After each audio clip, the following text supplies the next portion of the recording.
Thank you, everyone, for joining us virtually in Rome, and actually from Brussels, as far as I'm concerned. So I'm happy to moderate the session this afternoon about positive energy buildings and neighborhoods, from policies to implementation. This session is powered by the European project Zunikia, a project about the promotion of sustainable plus energy neighborhoods in Europe, a project whose partners are many European organizations, including BPIE, including Housing Europe, and many European universities as well, and housing providers in Europe, which are at the forefront of testing and implementing positive energy districts and neighborhoods. To discuss this very important and crucial topic, we have many very distinguished speakers and experts in the matter. I said very important topic because when we discussed about carbon neutrality at the European level, we need to have an integrated approach that would cover many sectors, and as well as the residents. And positive energy districts are aimed at achieving this ambition. So we're going to have a different phase during the session this afternoon. Before starting, I just want to remind you, as usual for this kind of event, you have the opportunity to ask your questions in the Q&A session, in the Q&A section, I would say, on the right side of your screen. At the end of all presentation, I will share some questions to the panelists, and after that, we will try to pick up some of your questions, and we hope that we will tackle the main points of the discussion. So, as I said, the discussion will be divided into different three parts today. We will have the welcoming remarks by Christoph Gollner from JPI Urban Europe, discussing about positive energy district and the experience that JPI Urban Europe has developed on this topic of positive energy district and the ambition of reaching 100 positive energy districts in Europe. And then we will have a tour de table with different stakeholders, going from expert in energy, from expert in buildings, on to housing professionals. After this, we will have a discussion with them, and this is where we're going to try to pick up your questions. And finally, I will try to conclude with some remarks.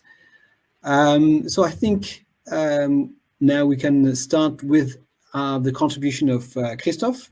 We would like to thank him because he's in a very challenging environment at the moment, as you may see from your screen. But nevertheless, we will manage to run an interesting presentation about the EU policy landscape, policy and political landscape about positive energy districts. So, Christoph, the floor is yours, and thank you already for your contribution.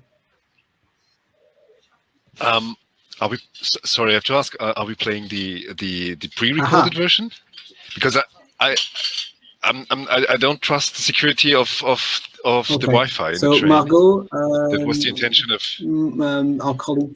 I think that's UK can maybe run the pre-recorded version, or indeed to avoid some hiccup from the yes. Wi-Fi. Yeah, I will share the recording.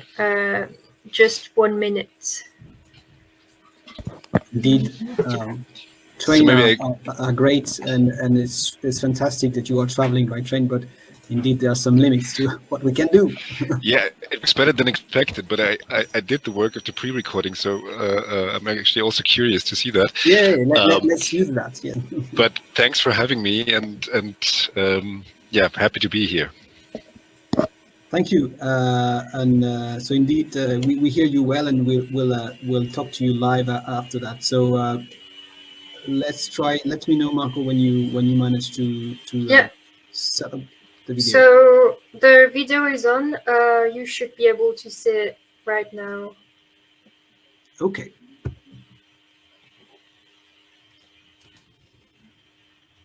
We can't hear the sound, as far as I'm concerned, at least. Okay. I think you have to put on, when you share the screen, you have to click on allowing computer sound or something like that.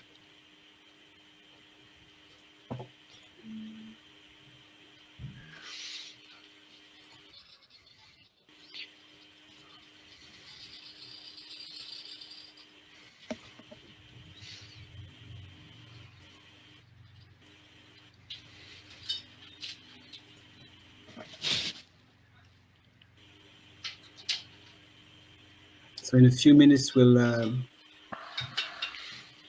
get there.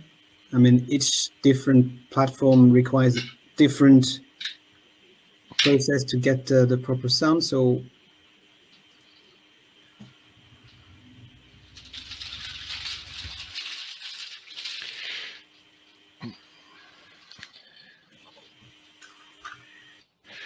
I will try again. Sorry.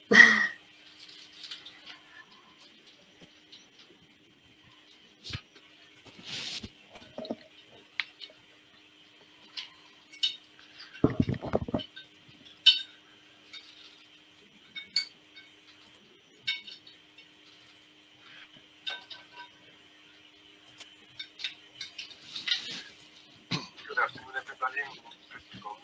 Program manager of the PEN program. I hear something a bit. Many thanks to the organizers Can you hear now? for having me. And at the same time, yes, it's good. Here live. Okay, perfect. Zurich, because we didn't want to rely on Wi-Fi for the presentation. So apologies for that, but we'll make the best out of it, I hope.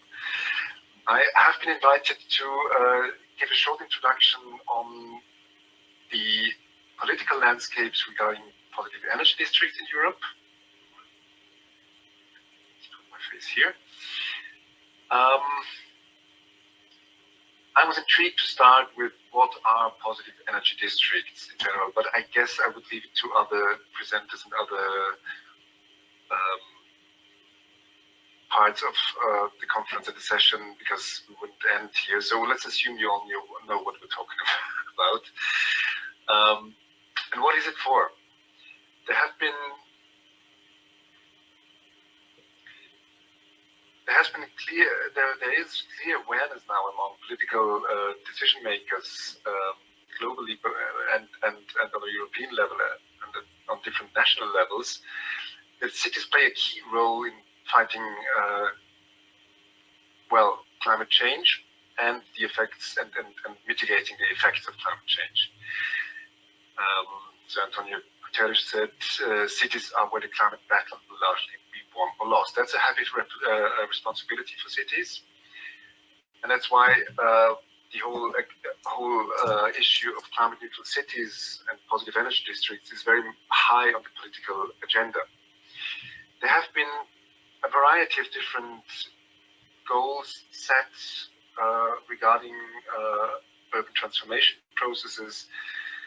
To start with, in the UN Sustainable Development Goals, in the new urban agenda, the European Green Deal, the mission on climate neutral and smart cities, which is soon to be launched, the European Bauhaus Initiative, urban agenda for the EU, and I might have missed some things, but there is a clear political commitment also regarding resources to take action for transforming urban areas towards climate neutrality, and beds are embedded in that discussion. So we try to position positive energy districts as an urban tool towards climate neutrality in urban areas. The PEN program, the program on positive energy districts for sustainable urban development, is the key transnational intergovernmental research and innovation program as a joint initiative between the Strategic Energy Technology Plan and of the European Union and the joint programming initiative Urban Europe. with a clear mission of 100, bringing about 100 positive energy districts in Europe by 2025. But also to embed that, you could say also rather technological approach in comprehensive, holistic urban strategies towards livable, sustainable, inclusive urban neighborhoods, and with that, making PEBs part of urban strategies towards climate neutrality, climate neutral cities. The current initiative has about 20 member states collaborating. This action has been implemented in 2018 with a clear implementation plan, with the cities in the focus of attention. And since then, a lot of different initiatives have emerged on the European level. The idea of positive energy districts has been embedded in Horizon 2020 calls, like for the SEC01 for the lighthouse cities, but also in other programs. It has been the key task within the ERA joint programming program smart cities modules in the smart city marketplace. We have a cost action on positive energy districts, the IEA EBC Annex 18.3 dealing with positive energy districts. We're a task group for positive energy districts, and we'll come back to that in a minute, the PED program transforming into the PED transition pathway in the upcoming prospective Driving Urban Transitions Partnership. All of these initiatives contributing and working together towards that mission of 100 PEDs, but also seeing that as some kind of elaborating and developing that as some kind of a stepping stone towards the overall big goal of the mission of climate neutral cities, to have 100 climate neutral cities by 2030. Just to give an example, we're currently working together with different transnational programs and initiatives. I'll move my head. We're working together on a joint European framework definition to give that overall, because we do believe we need the European level, we need the national levels, and we need the local levels to really tackle this challenge. And we do have a variety of embedding PED strategies, local projects coming out from European Commission calls, but also from the PED program. And we do have these transnational PED initiatives that I had mentioned before. We try challenge to really work together to deliver some joint results and outcome on the European level, to give a framework for the development of positive energy districts, to make them comparable across Europe, to introduce context factors for different climatic, geographical, cultural contexts. So this is one example where we really work to get together on different levels towards these missions that I have mentioned.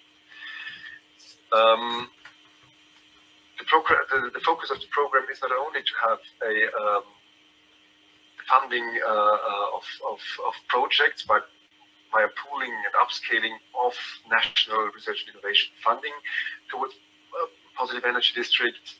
It is also very much about creating impact beyond these projects regarding technology relevance, very much capacity building within urban actors, and regarding innovative process designs. So one of the key aspects really is to support and empower these so-called problem owners, namely basically city authorities, the real estate developers, and the utilities that will really need to make that urban transformation happen. And as I mentioned before, the PED program will be one of 3 innovation pillars, now we call it transition pathways now, in the Driving Urban Transitions Partnership. The Driving Urban Transitions Partnership is a prospective one. As I said, we're just about to submit a proposal, but this should really aims to be really the place of bringing together discussion, solutions, exchange with stakeholders regarding the most burning urban issues, and you can see the other two transition pathways of this prospective partnership. To an end, we do have a growing pet community in Europe. This is a great thing to see, and we're working hard to make it even bigger and make it better and better. We have a collection of cases that you can download under that QR code that lists the different approaches that there are out there in Europe towards pet implementation. We're currently updating this collection because this is from February 2020, so not exactly the most recent one, but we're working towards update. With that, I'd like to thank you very much to give me the opportunity to present this. Again, sorry that I'm not physically present, but do not hesitate to contact me if you have any comments or questions regarding what I have just said. Here you have my contact details. Again, thank you very much, and I wish you an exciting afternoon.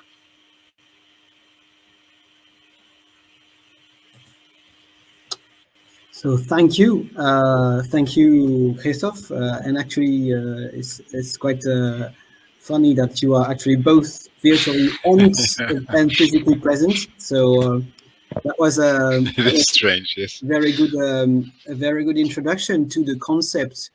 And I think it's important, not only an introduction to the concept of positive energy district, but also an explanation of the ambition and the mission. Indeed, when we talk about mission 2025, it's something that requires resources at all levels. And so what we're going actually to discuss today is how we go from the ambition to the realization and the achievement. And we can only do that by looking at the different sectors and how the different elements of the cities can move towards these objectives. Yes, I mean, it's a lot of challenges, but a lot of opportunities for all the sectors we're going to talk about. So if it's fine for you, Christoph, what we're going to do now is to give the floor to the panelists in a way that will, contribute to the conversation. Some of the points they will make will resonate on what you said, and after that we will have a more open conversation with all of us. So I will now give the floor to the first speaker, Zsolt Todt from BPIE, so the Building Performance Institute for Europe. Zsolt has worked in the zunikia project about the question of a policy framework, policy gaps to promote the scaling up of the positive energy districts. And so this policy landscape is obviously very important and crucial, and we need to have some recommendations from the project in order to promote that ambition at the European level. So Zsolt, the floor is yours. Thank you. Thank you, Julian. Thank you for this very kind introduction. Good afternoon, everyone. Actually, it's very exciting to talk after Christoph because he just prepared the scene for my intervention today.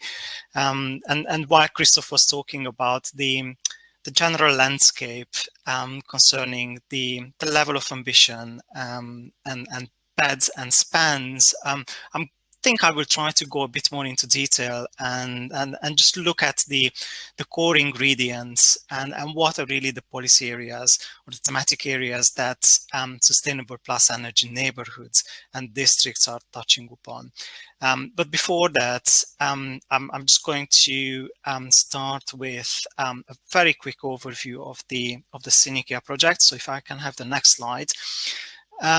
I should start really with just the name because my Greek colleagues, they used to remind me that everything starts with the etymology, and especially if this is an ancient Greek term. And so zunikia means it's a composition between sin, meaning plus, and ikia, meaning home, or household.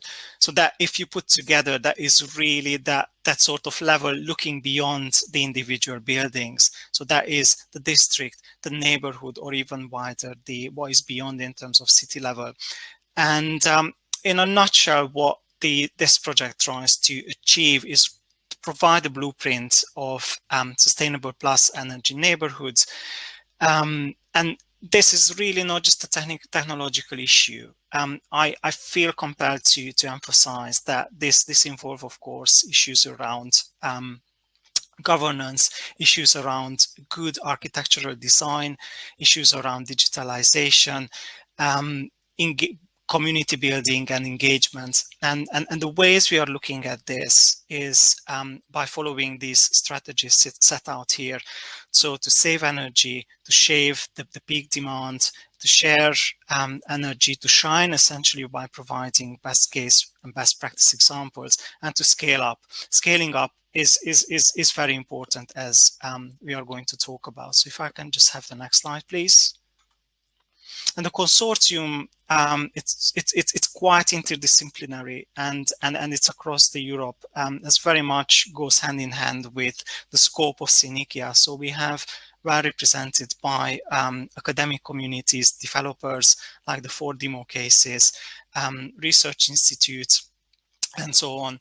So we have pilot cases which are representing the 4 main climatic areas and also the different regions of Europe, so to be as representative as possible for the concrete issues. Can I have the next slide, please? Right, and here you see yet again the scope of sustainable plus energy neighborhoods. I mean, these are the key ingredients that we are looking at, and then as you see, this goes beyond energy efficiency. So these are the issues that we try to bring together in one coherent framework, and something that should really work for the cities, should work for the communities, the tenants, the developers, the finance world, and so on. So these are, you can see in the screen, so bringing together architectural design, energy efficiency, energy flexibility, behavioral issues, community building, and citizen involvement, as well as spatial quality. Can I have the next slide, please? And because we don't just really talk about, I understand today, it's not just about, we didn't want to be exclusive in talking about districts and neighborhoods. I just wanted to highlight this, that there are obvious clear links between plus energy buildings and plus energy districts or neighborhoods. So a lot of what we are going to talk about, similarities can be drawn between buildings and neighborhoods. So one of our aim today is to bring out these common issues. Can I have the next slide, please? Now, I believe when we talk about sustainable plus energy neighborhoods, we are talking about a topic which is at its infancy, and I think this is quite well represented as well when you look at the policy landscape. So we recently issued a report that looked into the existing policy landscape, just trying to identify what are really the enabling conditions, what are the existing policy gaps. In other words, how prepared is the market and the policy landscape is to encourage the development and the rollout of sustainable plus energy neighborhoods. And because this is a relatively novel topic, one of the first things that we have tried to do was to structure somehow this discussion, because there are really cross-cutting issues. There are so many potential policy areas that could fall within the scope of the SPEN. So we needed to create a bit of an organization, a bit of a structure here. So we came up with this sort of 5 wide thematic areas as a sort of taxonomy for us to be able to then rate how mature the policy arrangements are in these fields. So we organized the discussion into district approaches as well as integrated planning. Another thematic area was energy performance of buildings. Then we talk about renewable and energies and energy flexibility. Another thematic area was digital technologies. And finally about affordability, health, and well-being. Now, we also came up with these grids of what you can see on the right side of the screen, which is like it's like a traffic light matrix to help assess how developed, how mature are the policies in these given areas. So we looked at whether there is a long-term vision for all these separate issues, and then if this long-term vision is really supported by a strong regulatory framework. Are there mandatory requirements or more soft policies, supportive actions, including financial incentives, or just enabling factors, including knowledge sharing or awareness raising, capacity building, and so on? So can I have the next slide, please? And again, if you look at just the existing policy trends in a very general sense, you see that actually the last 10 years of policymaking is here on the screen. So you see that policymaking on one hand is emerging in silos, but on the other hand, you see that the focus of the last 10 years has been on solely, or at least more prominently, on issues pertaining to energy efficiency, but more at the single building level. Now, you see a tendency in two directions here. You see a tendency to look at, to consider issues beyond energy efficiency, beyond the operational phase, to include more like whole life environmental impacts as social objectives. And on the horizontal axis, you see also the move from single buildings towards district and wider city level approaches. And I just try to map the key policy developments and policy files which are impacting on the development of SPENs.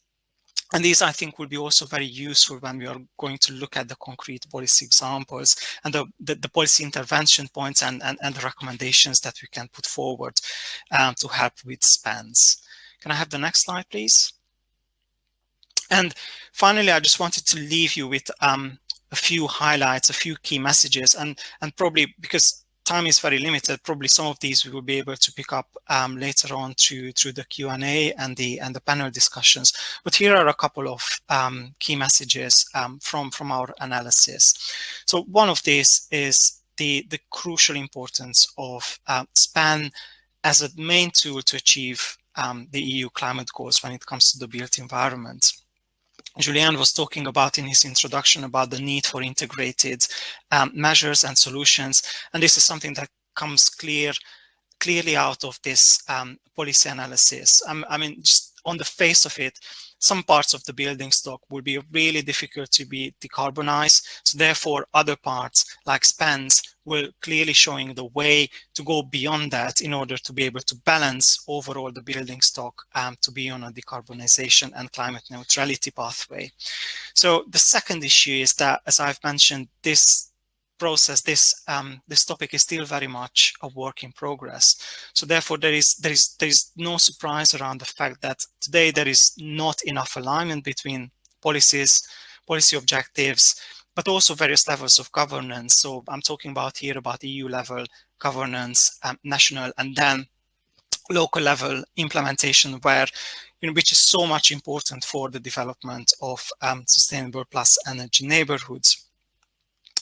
A third issue I just wanted to highlight is the lack of common definitions, and this is where we will have, over the next couple of years, we will need to do the bulk of our work just to come up with these new metrics, to set out the boundaries, to provide the clear definitions, what we mean by districts, what we mean by anything that is beyond the existing near zero energy building standards. And these are very important for a number of reasons. Essentially, these are the building blocks then for any policy requirements that will come later on. You can't really mandate any policy requirements if you don't have the definitions and the metrics defined. So, and then the other issue I wanted to highlight, that there are pertaining barriers to the broad participation of buildings in demand flexibility. And I think this is an issue that the other panelists will probably pick up later on, because the examples are mostly related to the national context and the way how European legislation is being implemented on the ground. And finally, this is again shouldn't come as a surprise that most of the mandatory and the most developed policy requirements are probably around the energy efficiency and the renewable energy requirements. So anything that is beyond in terms of environmental sustainability, but also social inclusion, they are the ones which are, for the time being, are soft requirements, but which will need to be made a bit more sharpened and tightened in order for SPENs essentially to have more like of a level playing field. Thank you. And I will hand back the floor to you, Julian. Thank you. Thank you very much, Stolt. That was really an interesting presentation of what is at the core of the policy discussion. Is basically, where do we put the emphasis? Where do we, what kind of balance should we strike between building level measures and accompanying measures? What is the complementarity between the different policies at EU level? Can the EU level be the relevant level to support SPEN or PEDs? And so this is all the questions we need to answer. And I think, so we come back to that in the discussion after that, but now maybe we go to try to answer one of those questions. It's about the relationship between the single building level and the wider community. Andreas Türk from Johannum Research in Austria has been involved in Access, a European project about positive energy buildings. And the point that is going to make, as far as I know, is how we make the link between the positive energy buildings and the wider energy communities. That is actually a central piece of the discussion on PD. So, Andreas, nice to have you with us, and the floor is yours.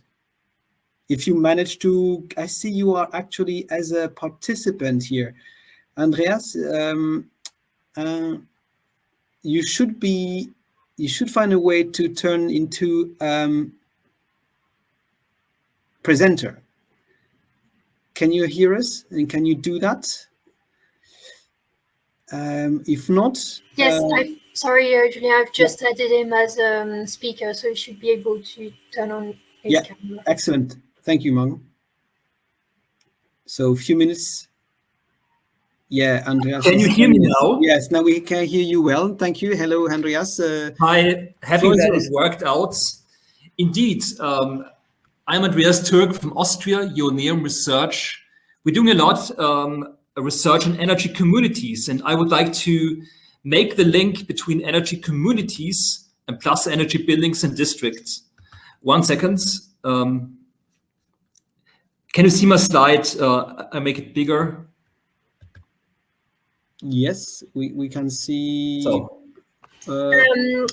Andreas, sorry, you should be seeing my screen because I'm already sharing your slides. Okay. Okay.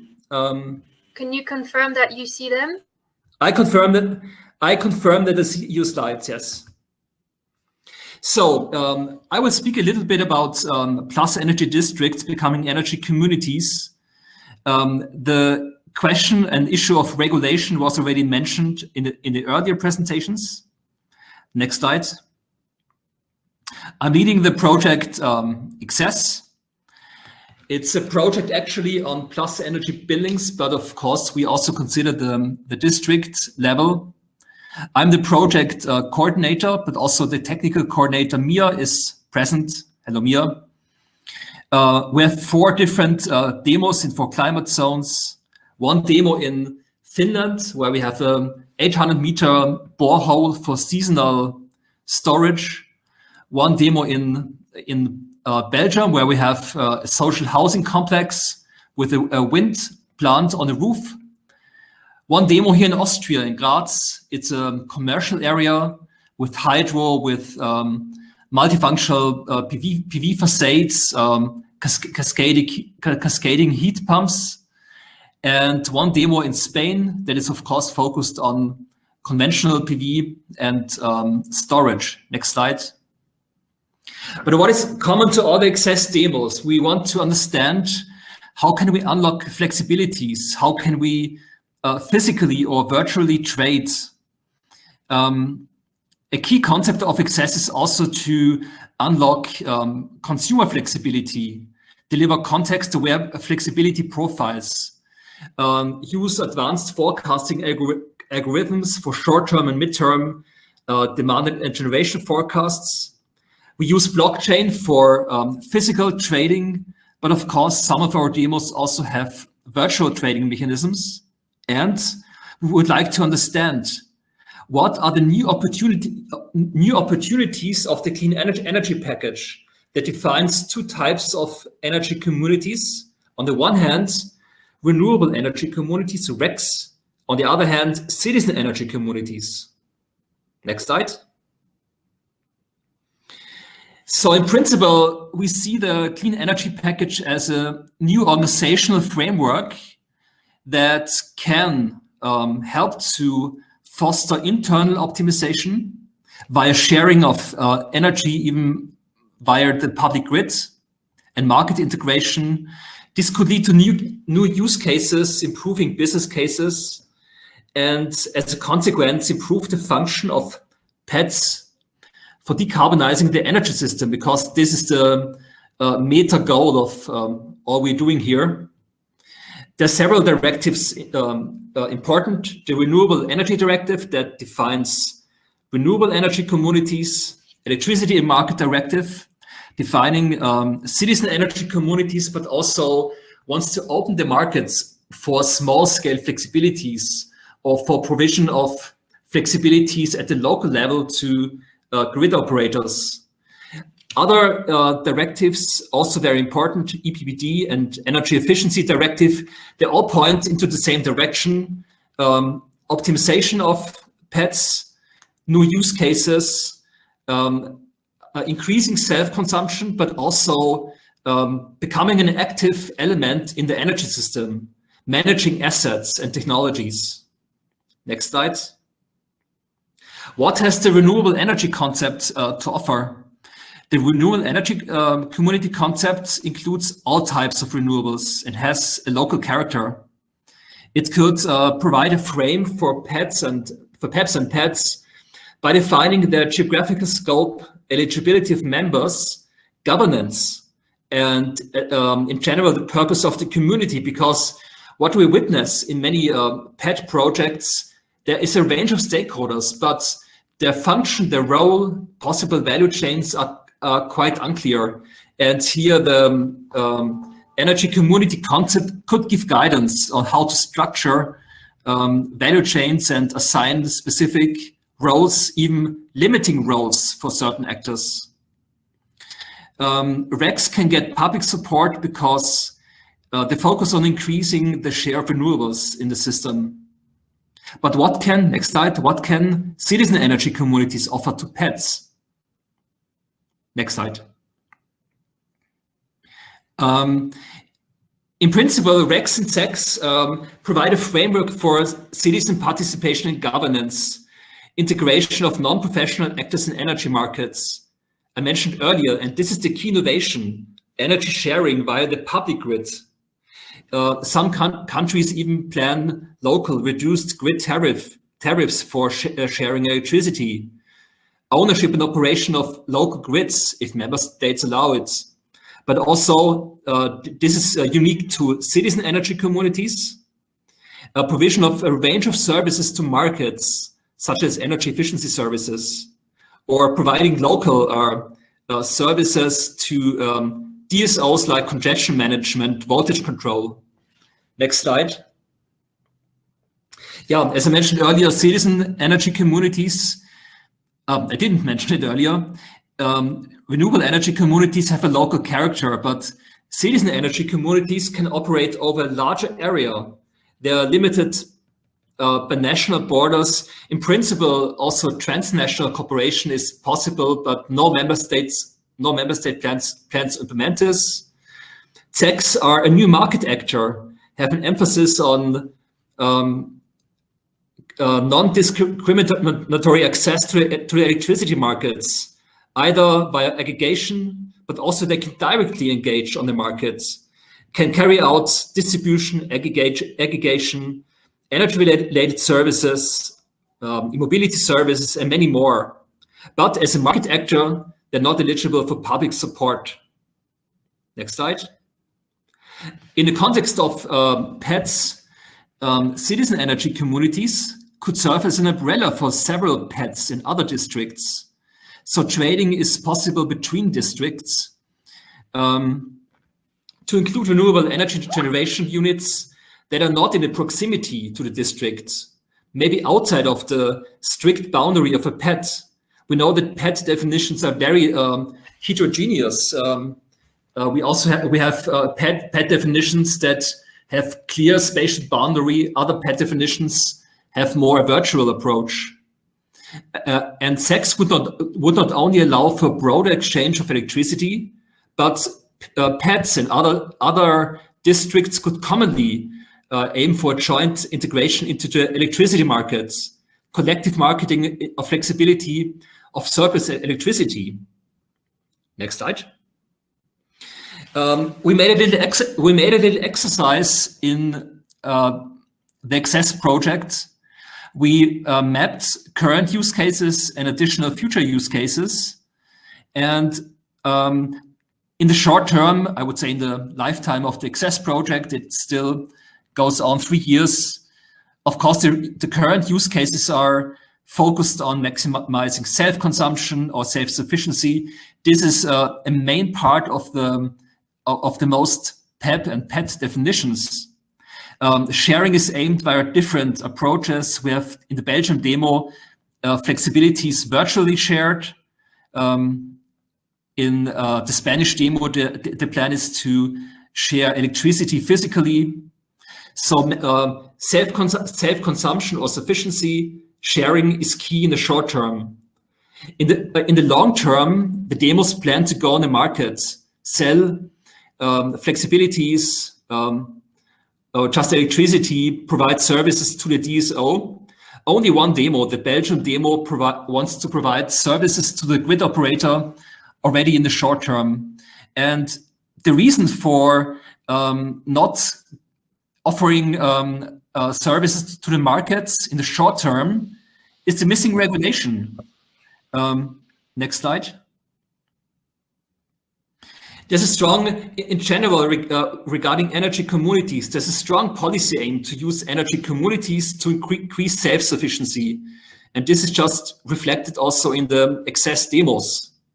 Collective self-consumption within renewable energy communities often receives financial benefits by member states. For example, 5 or 6 member states plan strongly reduced local grid tariffs or direct subsidies for energy communities. But providing services to balancing markets via aggregators or directly is almost impossible in most EU member states. And this is a risk because if we say that PEBs and PETs have 2 functions, either increasing the renewable share and self-sufficiency, but on the other hand, providing flexibility to the system, the latter is currently hardly possible. So in the short term, we cannot exploit the full potential of PEBs and PETs for decarbonizing the energy system. Next slide. I think I have a last slide. Thank you. Yeah, this was my little conclusion. The market side is at the moment not feasible for PETs and PEBs in most member states, and this may lead to an overinvestment in decentralized technologies and may counterbalance at least cost decarbonization of the energy system. Many thanks. Thank you very much, Andreas. I think it's a very important and although very technical point about the relationship between positive energy districts and the self-sufficiency, as you mentioned, and the integration with the grid. Yes. And the ambition of the European Union, for instance, and the ambition of countries like Belgium to invest in the offshore wind farm, and how you combine this with the local self-sufficiency approach that you mentioned. Exactly. So it's a very important question. We'll come back to you in a minute after we finish the round of presentations. And now we're going to have two representative of the social housing sector that going to take us to at least going to bring the perspective of the affordable housing providers, social housing providers, because it's very nice to talk about positive energy districts, but we need to think of the people who are going to live there, and the question of affordability is crucial in that sense. So I'm happy to give the floor to Gerlinde Gutheil from GBV, the Austrian Federation of Social Housing Providers. Actually, the third Austrian today to take the floor, so just by coincidence. So Gerlinde will bring us to the perspective of the social non-for-profit and social housing providers in Austria to the question of what is the challenge regarding positive energy districts. So Gerlinde, the floor is yours. Thank you. Hello and good afternoon from Vienna. A very warm welcome from sunny Vienna. My name is Gerlinde Gutheil, and I'm here on behalf of the Austrian Federation of Limited Profit Housing Associations. So thank you for the introduction. Please, next slide already. I was asked to give a short presentation on the framework and examples of plus energy districts in Austria, which is quite challenging to do that in a few minutes. I really would like to give a very short overview and then also refer to the report of the Zunikia project, where the legal framework is already elaborated quite densely. But first, I would like to put your focus on the question if PEBs really, when did they just came into mind? In fact, a lot of initiatives were existing before the notion or the word of plus energy districts was created. And as an urban planner, regional planner, I would like to really say that the first initiatives that were somehow going into these directions came from regional planning. Just to mention very few programs in Austria.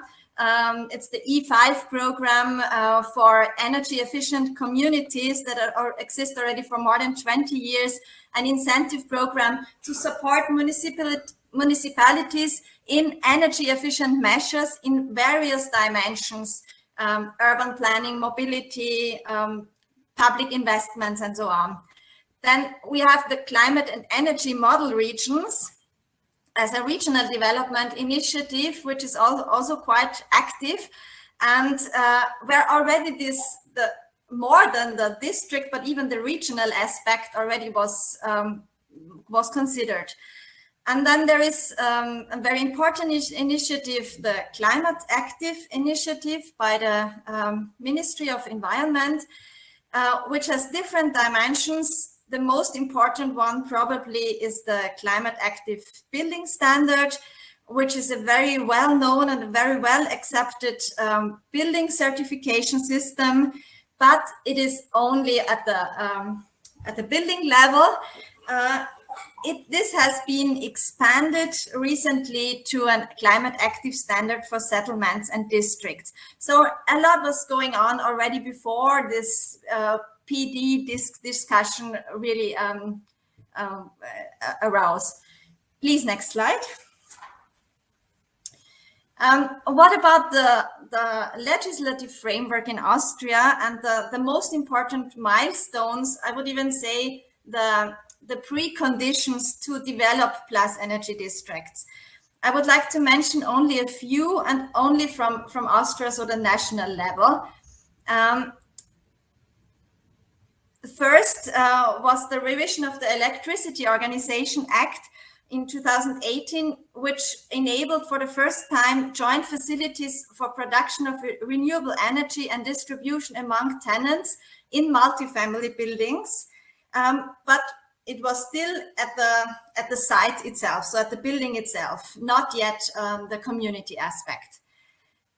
Quite important is, I would say, the agreement of the National Government Coalition, where the Austrian government coalition committed itself for Austria to become climate neutral by 2040, so 10 years earlier than the EU. Then maybe the most important act was just this year, the Renewable Energy Development Act, where exactly these renewable energy communities that Andreas explained to us were just introduced as legal entities. So before it was not even possible to found renewable energy communities, and now the first step is done, that it's now possible to introduce them. And then we also had a revision of the Heating Cost Accounting Act. Next slide, please. But maybe more important are the gaps. And probably there are more gaps than that, but just to mention a few, the National Energy Efficiency Act has expired and there is no revision yet in Austria. For us as housing providers, probably the most important would be the Renewable Heat Act, like as a legal basis for the phasing out of oil and gas. And this is in discussion, but there is no draft yet. And this could really be the precondition for a pathway for decarbonizing the building sector. Yeah, then several others like the CO2 taxation does not yet exist in Austria. It has been very recently announced, but there are no details yet.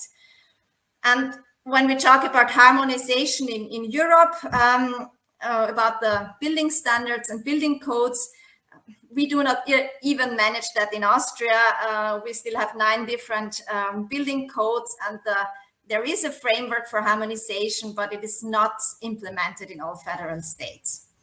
And apparently there is no direct reference to SPETs or SPENs in any national or regional law. Next slide, please.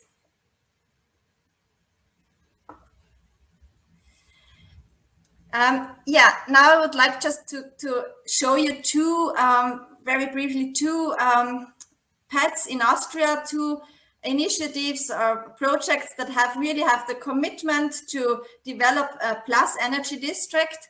The first one is a large one in Graz, city district development in Graz, a very large development. What is interesting there is that the energetic target values were anchored in private law contracts between the city of Graz and the various investors. So it was also quite an innovative way to put this in place. Next slide. And the second one is a way smaller project in Salzburg. I mentioned this one because it is a demo in the Zunikia project. It is a new development and renovation, about 200 new built apartments with the ambition to upgrade the whole neighborhood. There will be also a participatory process and of course heating and cooling with renewable energy and demand side management and all the things that Scholt explained in the beginning, what the ambition of the Zunikia project is like. Next slide, please. But now to come back to the role of our sector, so that the limited profit housing associations in general. We are quite a big sector. When I have here the shares of the rental homes of the limited profit housing associations, and I would like to show you why we are already the forerunners in decarbonization. We have approximately 15% of main residences, 10% of the floor space only 6% of the energy consumption for heating and only 5% of CO2 emissions for heating. That means that our homes only cause approximately 1/3 of the CO2 emissions compared to the average household. That has different reasons. It is, of course, the compact building structure, a high renovation rate, a relatively new building stock, and also the quite good energy mix. But we still have more than 100,000 units supplied by gas or oil, and that's where we are now really putting our focus on. Next slide, please. We have introduced the initiative called Heat Transition Plus, with the goal of decarbonizing the social housing stock until 2040. What does it mean? Heat transition stands for a systematic replacement of fossil heating systems by district heating and renewables. And there, in fact, especially with the focus on decentral gas heatings as the most difficult subsector. And Plus stands first for, of course, for the on-site production and consumption of renewable energy, but this can be expanded and, of course, has to be expanded also to renewable energy communities, to mobility concepts, to demand-side management, and in this context, of course, very important, to become active partners in PETs or SPEN projects. Next slide, please. Yeah, and to come to the conclusions, I'm already overdoing time, sorry. Very shortly, we do have a broad regulatory framework for specific dimensions of PET, but we do not yet have an explicit legislative framework for an integrated approach like PETs in Austria yet. The PET projects are rather in a very early development stage. Our sector understands itself already as forerunner and very willing to be partner in PET projects, and especially wherever social justice and affordability are taken into account, because of course this is our main mission as limited profit housing providers. Thank you.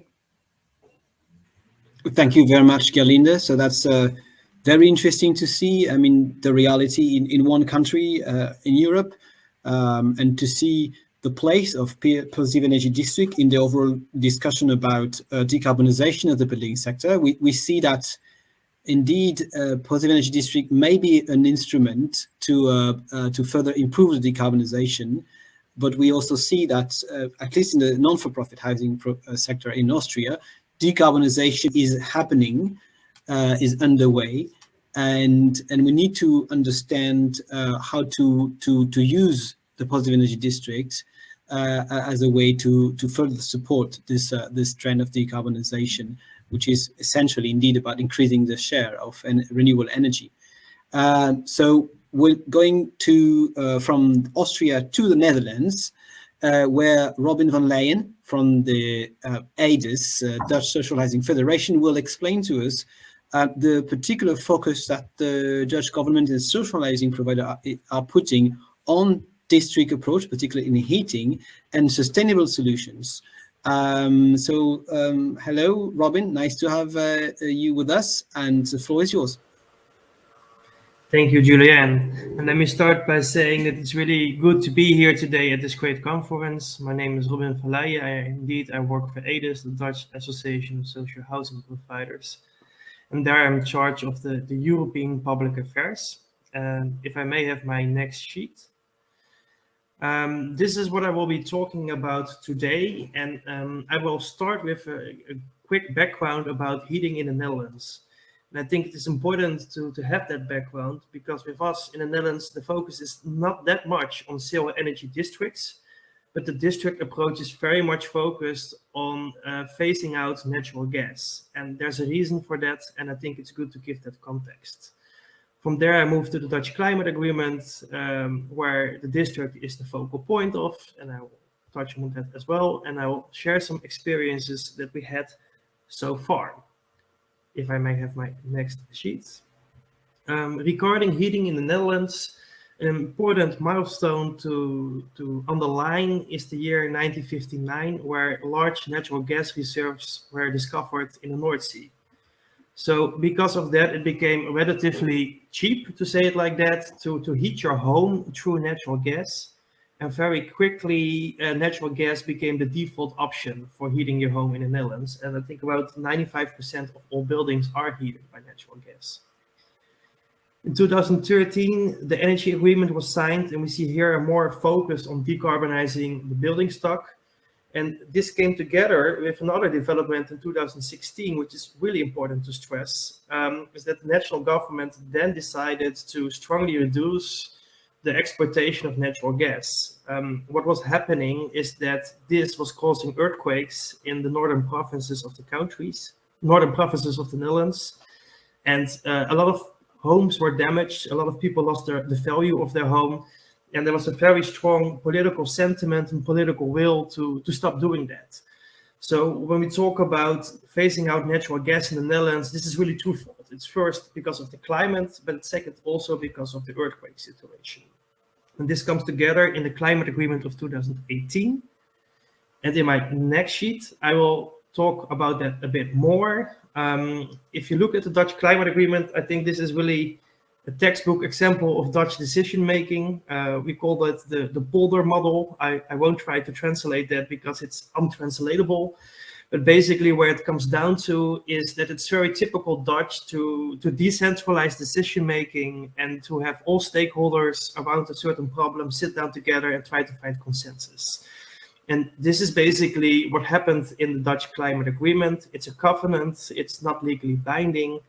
And what the government did is that they sat down together with an alliance of stakeholders from the construction sector, energy providers, housing associations, employer associations, trade unions, NGOs, and they made an agreement about goals for the climate. This included several sectors, and you could also say that there's also several sub-agreements with sub-goals for different sectors. So there's a sub-agreement for the industry, for transport, and important for us, a sub-agreement for the building sector. The overall aim of the Dutch climate agreement was to reduce emissions by 49% in 2030 and up to 95 to 100% in 2050. Well, this was in 2018. Now we have the European climate law with the new 55% target of 2030.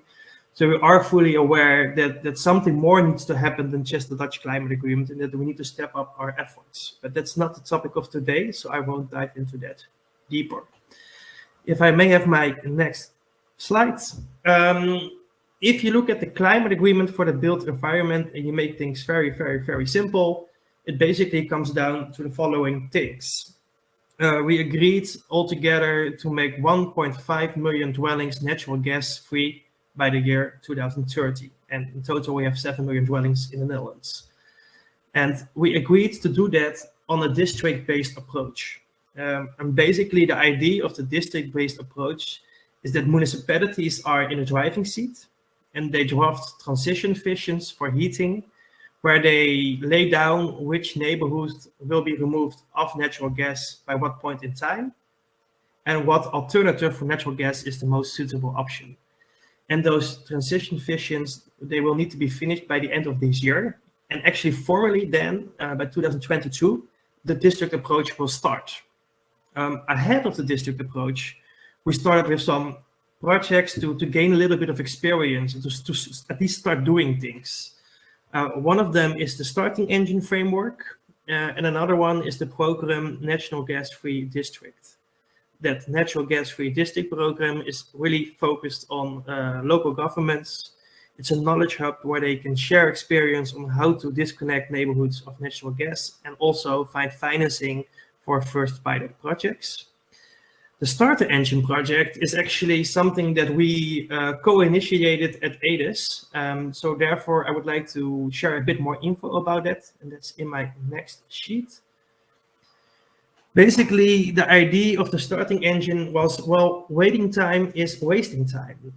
If the district approach starts in 2022, it's sad if we have to wait until then. So let's at least start doing things. And the idea here was to use the scale and the volumes of the social housing sector, which is quite large in the Netherlands, to kickstart this transition. So we made an agreement and a commitment to have 100,000 homes natural gas free or natural gas free ready by the year 2022. And about 50% of them will be connected to district heating and 50% will be heat pumps and other things. The problem that we faced was in this situation really a legislative problem. And we have a Heating Act in the Netherlands. In the sheet it's called Heating Act 1.1. And this is still very much natural gas dominant. A new Heating Act is in the making or will be developed, but this is not finished yet. And this new Heating Act will be more district heating dominant. So basically we faced this period in between where we had to sort of bridge the regulatory gap. So what we did as ADES, as an association, we sat down together with heating companies and we closed a framework agreement that covers the basic preconditions for this transition to happen. So that covers issues such as how do you determine the user rate of tenants? And basically we agreed, okay, it should not be more than usual. So it should be the same tariff and the same amount than natural gas, even if you switch to district heating. They should not pay more. Second was, okay, how do you deal with the transparency of the business case? And the third is, okay, this is supposed to kickstart the district approach. How do we ensure that homeowners and municipalities can connect to what already is happening in the starting engine projects? So it's about the connection to the district approach. So this was closed about one and a half years ago. If I may go to my next sheet. And it's supposed to kickstart the district approach. A few things that are here I mentioned already, but I think it's important to again repeat what is the district approach.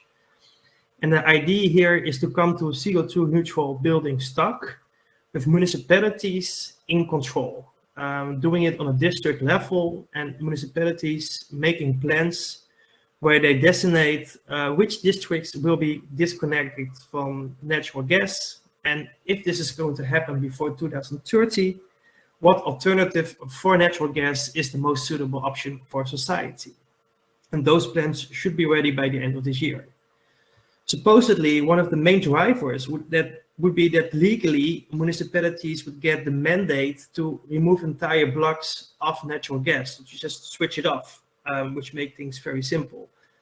But this is not arranged for yet, and this is one of the main lessons learned that we still need to do that, and this will come back in the next sheet, which is about the experiences that we had so far.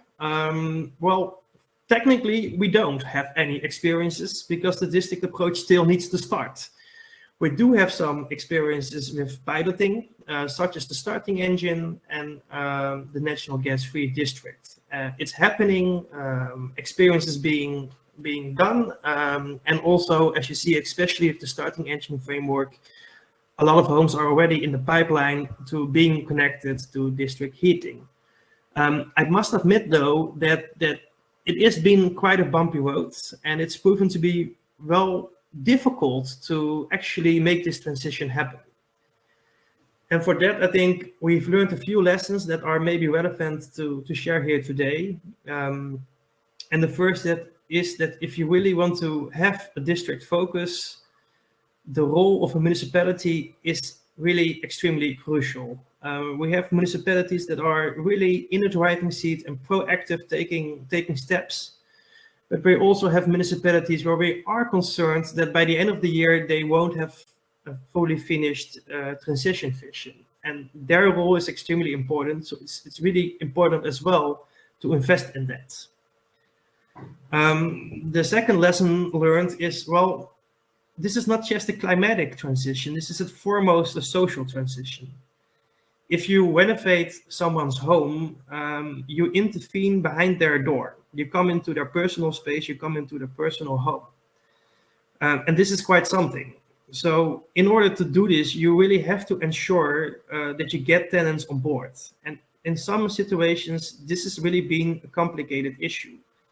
Even when we promise that we connect to district heating at the same cost of as natural gas. And we can use subsidies for replacing their cooking equipment, so they won't have cost there either. You still notice that a lot of tenants are just quite conservative and concerned about what it will mean to them, and still their support is not guaranteed. And my final point is about the role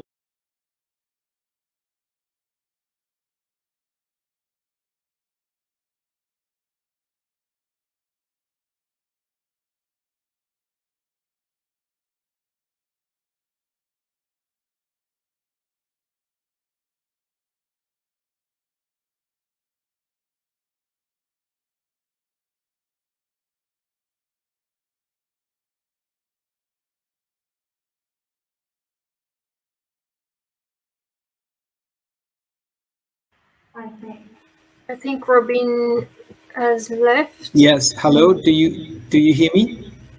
Yes, again, we hear you. Yeah. I just added you back. For a moment. Do you hear me now? Yes. Okay. For a moment, I lost the connection. Yeah, so did I. Sorry about that. I don't know what happened, but Just slowly... precisely at the point of your conclusion. Yes, my final point. My final point was about the role of national governments. It's really important that if they set out goals, if they choose to go for a district approach, that they stick to it and that they show commitment. I mentioned before, one of the main drivers of the district approach was to legally make it possible for municipalities to turn the switch, to disconnect neighborhoods of natural gas. And this still has not been arranged in legislation. So we really need to make sure that if we make plans, we have commitments also from the national level. And with that final comment, I'll close my presentation and I'll be happy to take questions during the discussion. Thank you very much, Robin. I think it's very interesting to see the point of view of social housing providers in the Netherlands, where this notion of district has a slightly different meaning. Basically, the challenge there is to go from an individual heating system very much related to gas onto a collective and district heating system, which would ultimately be based on clean energy sources, whether or not this will be generated in the district. And I think it's an interesting point to make when we discuss about to the extent to which positive energy district might be something which will become mainstream in the future. So what I will do now is to ask each of you a question. Yeah, I mean, if you want to address to your co-presenter also a question, I mean, take the opportunity to do it. But please, let's try to do it in a short version. We still have 10 to 12 minutes, but not more. So, Zsolt, I'd like to come back to one of your points. Indeed, you presented this nice diagram where we saw the on the district level and on the building level where are the different policy initiatives. And I said that we need to strike a balance. Indeed, from the point of view of building owners, I mean, socializing providers, we also need to strike a balance between the requirements that we put on the building and the support we may have on decarbonization of heat and energy related to the district level. So, and we mentioned the energy performance of building as one of the example, and you even said that in the EPBD there is no definition of PED, and the NZEB definition is not correlated to that.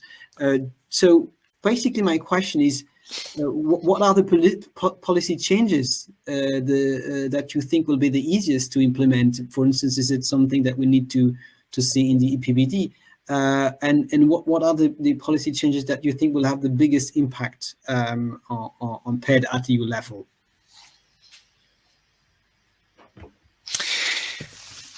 Yeah, Julian. Yeah, I think you're right. It's not all of the policy areas that we have looked at are at the same level of development or maturity. Obviously, some policy issues which are with us for a bit longer time, like energy efficiency or renewables. But these doesn't necessarily mean that they everything is done on that field as well. So I think work, the policy work would need to be done across all the policy areas that we have investigated.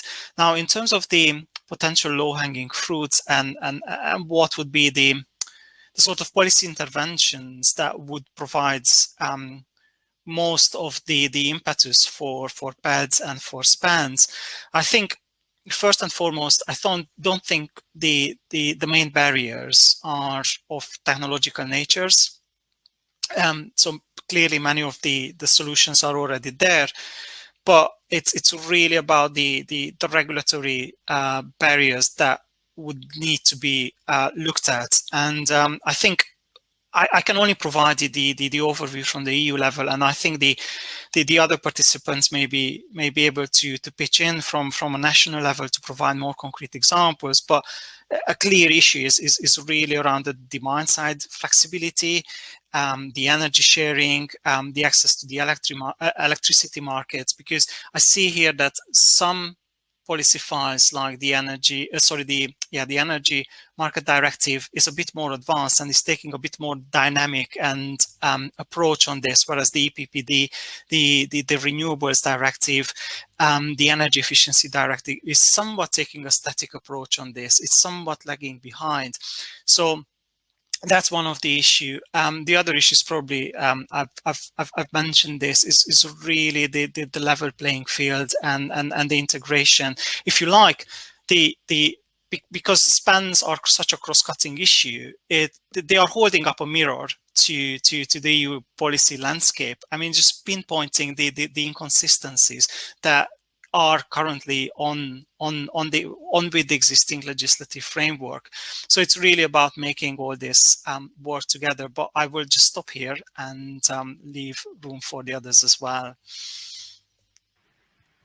Thank you. And indeed, the question of the fragmented policy approach is very important when we discuss about the revision of the Energy Efficiency Directive and Energy Performance of Building Directive. So I think zunikia project will bring very valuable feedback on those discussions. Now I turn to Andreas. Andreas, I reacted to your presentation by mentioning this tension or contradiction between, on the one hand, this ambition of reaching self-sufficiency at the local level, and you have this very great example of social housing provider in Belgium with a wind turbine on the roof. But at the same time, the country, the government is investing in wind offshore in the North Sea, and probably would want to see some of this investment recouped by users of the wider grid. So how do you see this tension or contradiction between the different approach on energy, and do you think there is a future for passive energy district in this context? First of all, I would like to add to what has been said earlier. The Clean Energy Package contains several directives and provisions, for example, energy communities, but also more demand-side flexibility, services to DSOs. And countries implement these provisions and directives on a national level in a very fragmented way. They're driven by different deadlines. So what is missing is a synergetic picture on the role of energy communities and PETs, and how can the different directives be transposed at the national level in a synergetic way. This is the main point I want to make on this, and only if a consistent policy package is being designed, PETs have a future and can unfold the important role for decarbonization. And regarding the comparison of PETs or offshore wind, decarbonization of the energy system needs both. It needs big plants in the North Sea. It needs decarbonization of the building stock. It needs flexibility, interaction. And in principle, based on the EU directive, everything is there. but the concrete plans on national level are missing.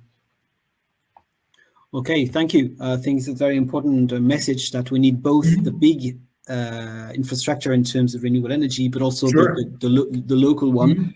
And we need to think about the interaction between all this and some of the challenges that zunikia and excess probably will bring as a message in the future. And I want to add a last comment. I think in this direction also more guidance to the member states is needed. The energy community legislation is so complex that we as researchers needed many months to understand it. Yeah, so indeed, that's a reason why probably this is not really taking up those energy communities concept. And guidance to member states is always useful, and I'm sure that the European Commission would agree on that. Thank you, Andreas. Now I turn to Gerlinde.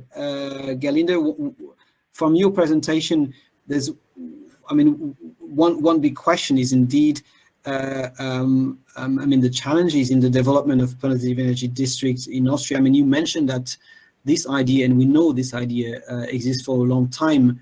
Now the question is whether this has a place in the strategy of decarbonization at the Austrian level, whether we could speak of like mainstream instrument, or whether it will remain as something which will be experimental, marginal, very, very nice and very important for some cities, but that will not be a very game changer. So what's your take on that? I would like to split your question in two, so in two parts. So first, the challenges, I think I would like to take up what Robin had said before. Sorry, background is very loud. We really need a commitment of the national governments, and we need a clear pathway also for investment security, and also the whole framework with subsidies in order to go on with the decarbonization. When it comes, and then it is evident that of course the building level is not enough. This is really evident. So of course we need PEBs and SPENs. At the moment, I would say it really is still at the very pilot stage, and a niche. It is still quite complicated. It is not in the legal framework. It is not mirrored in the subsidy systems. You have limitations everywhere, which of course also can be a chance wherever you take part in an international project like zunikia, you get some extra funds and you can implement things that would not be possible without. But one success of all these research projects really would be to bring it, to upscale it, to bring it into normal life, and not to remain at this pilot level. That at the moment still is the case, but I really do hope that this will change. Thank you. And indeed, the social housing providers are as you say, front runners in many countries, and they are also key partners in developing positive energy districts in the different cities. Now, I would like to ask Robin a question. I mean, you clearly mentioned the challenge of going from the individual heating system, I mean, natural in a way, or natural gas related energy system, onto district heating system. More generally, you talked about the district approach, also in terms of renovation. One of the key missions of, actually the historical missions of social housing is to provide affordable dwelling. And so how can we ensure this affordability through the renovation, so district renovation? Is it something that you see compatible to have this affordability and the district renovation approach? Yeah, well, that's really a delicate balancing act, to be honest. it's often presented that if you invest in renovation, then eventually the energy bill will be lowered, so everything will be fine for the tenant. The reality is that in a lot of cases, this is simply not true, because the investment costs more than the reduction in the energy bill. What we did in the Netherlands as a social housing sector is that we signed a social rent agreement with the tenants organization, and we said, okay, if we renovate a building, we may increase the rent, but not more than the decrease of the energy bill. So cost neutrality for the tenant is ensured. The issue is cost neutrality for the tenant is not cost neutrality for us, because, as mentioned, you don't pay back the full investment with the reduction of the energy bill. So that part of the investment that is not earned back is just paid for by the social housing provider, which are non-profit operators in the Netherlands. So there's this financial gap to building renovation that you need to fix, basically, to make sure that you can balance between having enough affordable homes, building enough new homes, and renovating homes. Thank you. Indeed, it's a very good reality check, I think it's a perfect transition to maybe the last person we may speak. I don't know if Christophe, you are in a good situation from the environmental point of view to say one word in the remaining 2 minutes about what you take from the discussion today. I mean, you started by presenting the ambition and the mission to have 100 positive energy districts by 2025. What is it? Do you hear from the discussion today something that will encourage you, or something which we will present a real challenge?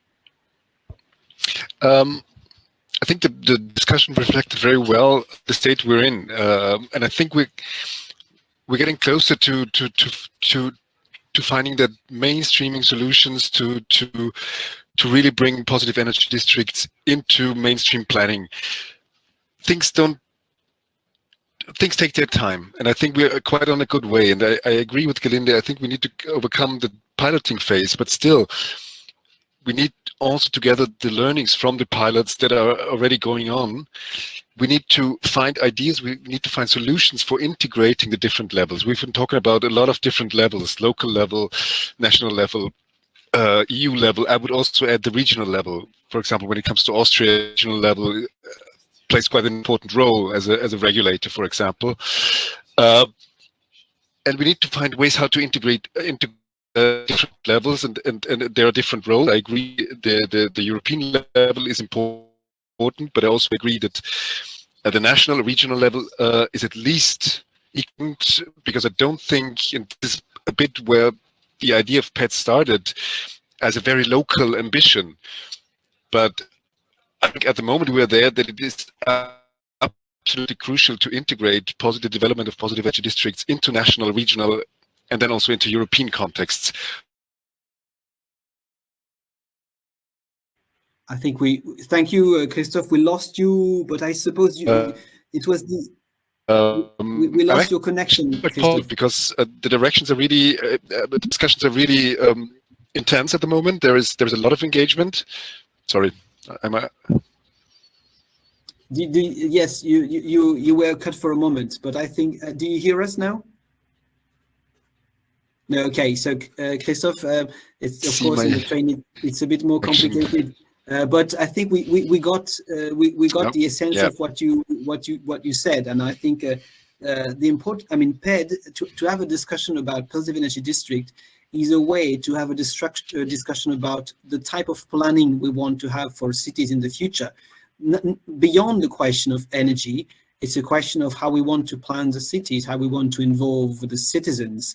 And I think for that, it's a very important discussion to have. Now zunikia is focusing on the question of energy, but also with an aspect of well-being and affordability. And we make the link with the quality of life. So I hope the discussion today brought you a very interesting elements and feedback. We hope to continue within zunikia and beyond, also within the Positive Energy District program of JPI. And I would like to thank you for your attention. I would like to thank in particular Margot Barrett from BPIE for the organization today. I would like to thank the speakers and presenters, and I suppose you will have the presentation somehow. I'm sure Margot will find a way to send to the participant the presentations today. Thank you very much, and have a good rest of the day. Many thanks, Julian. Many thanks. Bye. Bye-bye. Bye-bye.